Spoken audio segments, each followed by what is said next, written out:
తగిలే రాళ్ళని పునాది చేసి ఎదగాలని, తరిమే వాళ్ళని హితులుగా తలచి ముందుకెళ్ళాలని,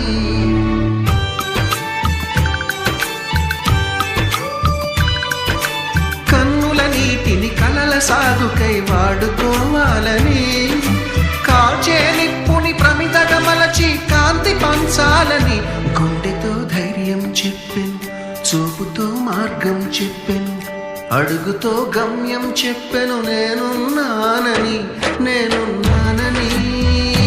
నీకేం కాదని,